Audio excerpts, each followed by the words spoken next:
Here is a quick tip on how to add reinforcement and stretch resistance to your leather projects.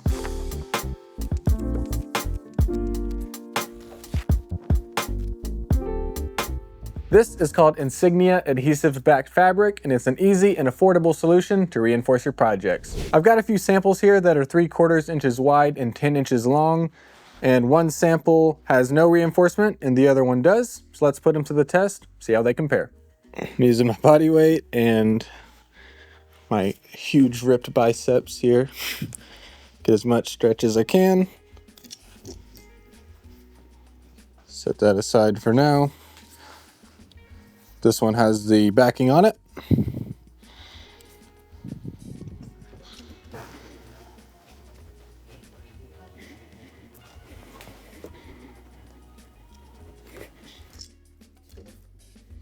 All right, let's put these side by side. You can see the one with reinforcement is much shorter. It didn't get stretched out nearly as much and also doesn't look deformed. Has the same width all the way through. So much better result. Let's test another type of leather that might need reinforcement. Suede is a split leather, which means the top grain has been removed, and the top grain has a lot of the tensile strength of leather. So with this being suede and it's only a 2-ounce piece, it's probably going to be prone to stretching. So let's put it to the test. No backing first. I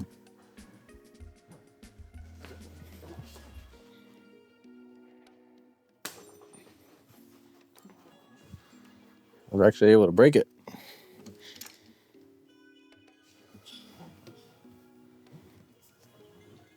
With the backing.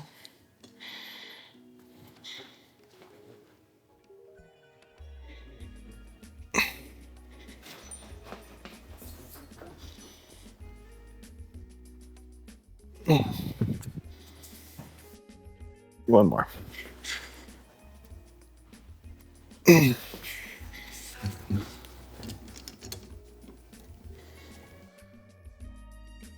So I gave that my best shot, and with the adhesive backing, there's still a little bit of warping right here and a small amount of stretch, but nothing compared to the other one, which actually snapped.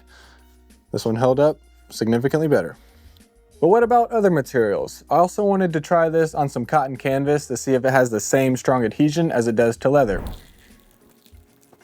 Ooh, I'm pulling it as hard as I possibly can. You can see all the fibers it took with it, which is good. And of course, see if it also prevents stretching and ripping.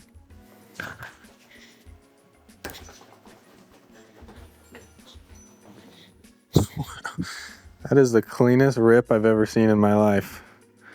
I don't know if that was an accomplishment or what. Let's see if the Insignia fabric can keep this one from ripping so easily.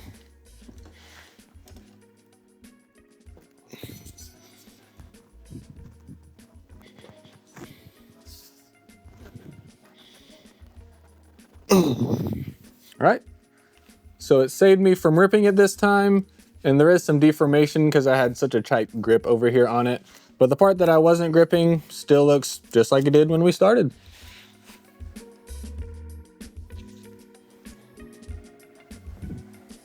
And finally, here's some 2 to 3 ounce veg tan, which is usually pretty stretch resistant already.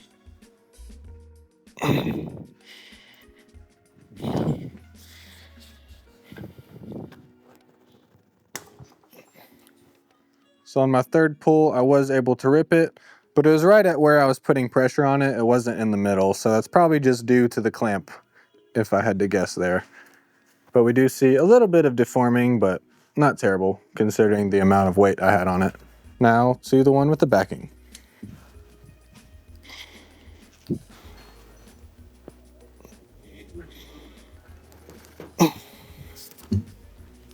And it survived. No tears.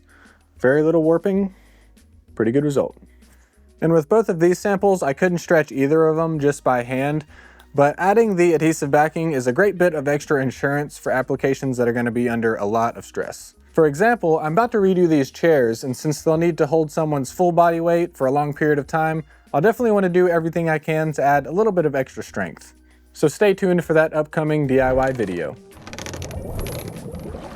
This type of reinforcement fabric can be used in high-stress areas like belts, bag straps, watch straps, handles, and other situations like my chairs where you want the final product to be rock solid. You might also use it in bag panels to give the leather a bit more rigidity and prevent the bag from becoming warped over time. The adhesive backing makes application incredibly easy, and often this material will be sandwiched between the main leather and a lining leather, so it's important that it works well with glue.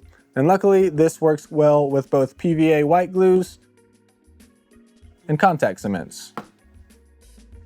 And when ordering, make sure you do not select the option with the UV coating because the glues won't adhere as well to it. Insignia adhesive back fabric is available in 4 colors, including black and white, and comes in 54-inch wide rolls. So just 1 yard is enough for dozens of straps or belts or hundreds of watch bands.